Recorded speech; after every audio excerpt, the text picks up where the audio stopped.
Primeramente quiero pedirles perdón porque sobre este tema en particular me he arrepentido delante de Dios por haber enseñado de forma vehemente y errada.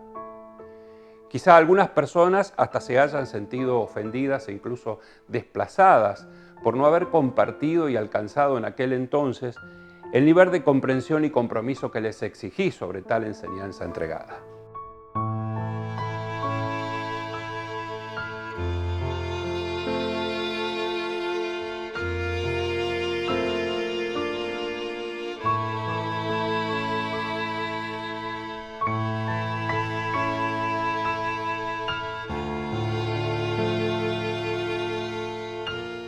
Hoy, según esas instrucciones, casi ninguna congregación u obrero podría funcionar sin cobertura o paternidad espiritual y o apostólica. Estar bajo la cobertura espiritual significa someterse a la autoridad de un ministro, congregación o denominación, de manera que se obtienen avales para actuar de tal o cual manera bajo las costumbres, visión y palabra de aquellos que cubren, sean estos apóstoles o pastores o profetas o maestros. Estas personas, bajo dicha autoridad o paternidad, en lugar de hincar la rodilla en tierra y los ojos al cielo, empiezan a recibir guía divina a través de una visión única y superlativa de sus referentes espirituales, que además certifican la autoridad de ese ministerio, ofreciendo protección y aval ministerial y garantizando la veracidad de las enseñanzas compartidas. En contrario, poner en duda este sistema de protección espiritual, ya sea pastoral, apostólico o denominacional, significa quedar exhibidos como rebeldes que cuestionan a Dios y por lo tanto en pecado y vulnerables a las acechanzas del diablo.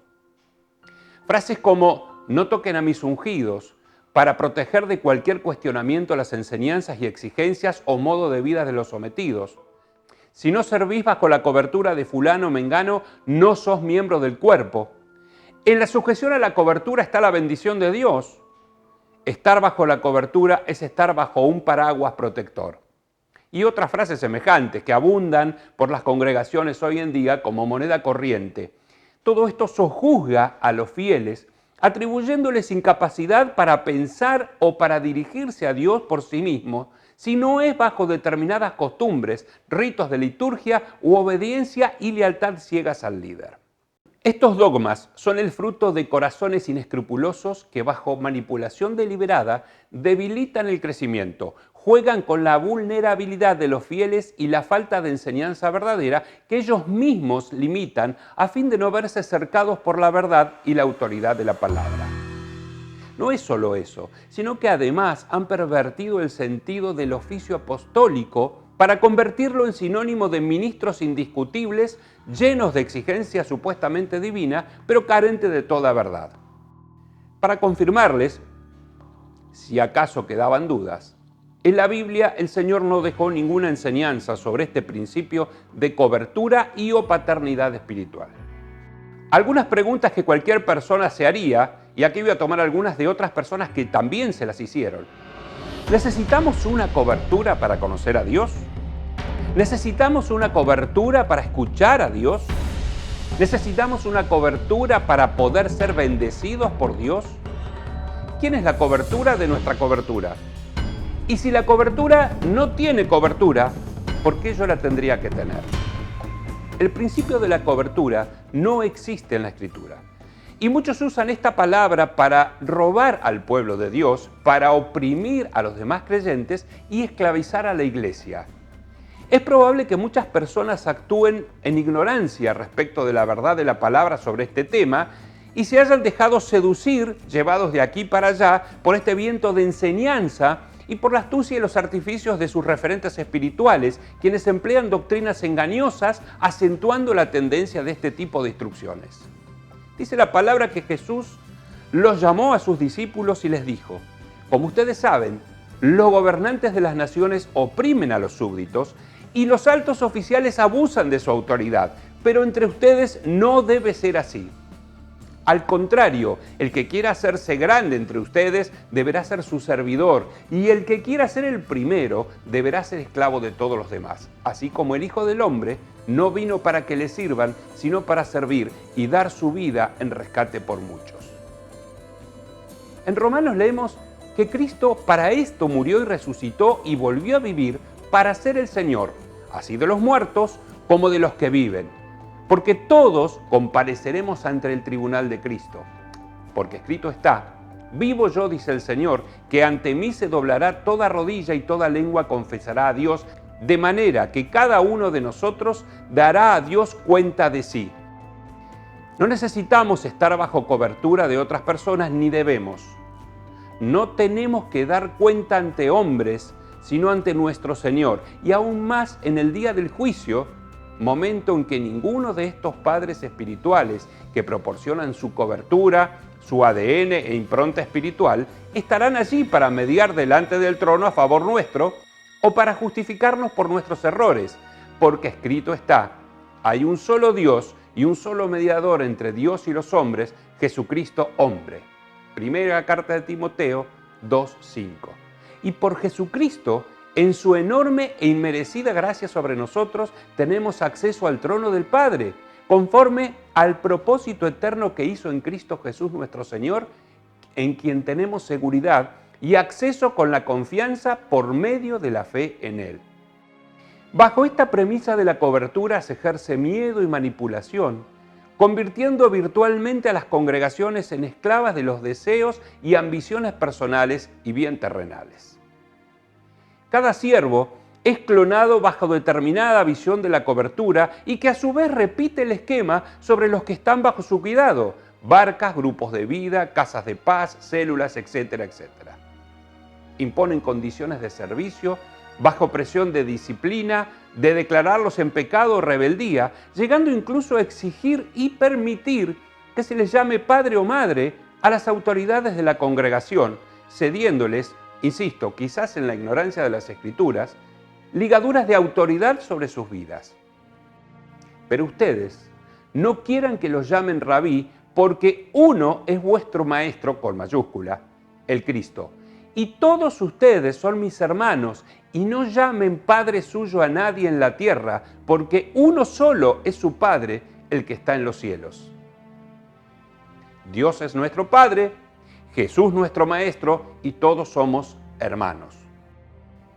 Del mismo modo en el que me arrepiento de haber cedido a estas influencias y multiplicarlas, cada uno debería rever sus lealtades y su compromiso delante de Dios ante estas actitudes no bíblicas que no contribuyen a la edificación de los santos, sino a disgregar el cuerpo en pequeños feudos de atadura y sojuzgamiento y ceguera a la palabra de Dios.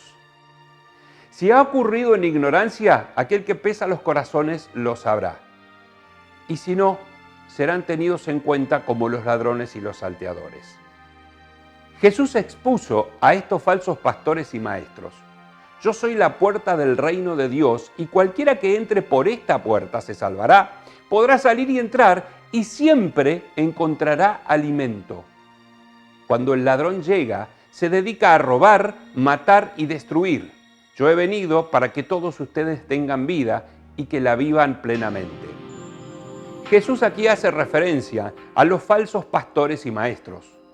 Los ladrones y salteadores son falsos maestros que ofrecen salvación, pero no solamente a través de Jesucristo, no solamente por gracia y no solamente por fe, sino que tratan de añadir requisitos de obediencia absoluta para permanecer en la gracia, obtener grados diferenciales de mayor fe, guardando reglamentos espirituales, tradiciones dogmáticas de hombres, pactos o negociados con Dios, ofrendando dinero o sometiéndose a autoridad de hombres con prejuzgamientos y jerarquías mundanas dentro del cuerpo. Y todos aquellos que quitan a Jesucristo como centro de la fe y la cabeza del cuerpo, se están colocando en su lugar, intentando ocupar autoridad y señorío. Todos estos son definitivamente ladrones y salteadores.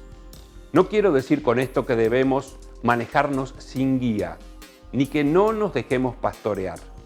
Hebreos 13:17 dice: obedezcan a sus pastores y sujétense a ellos. Su tarea es ayudarnos y guiarnos a madurar en Cristo.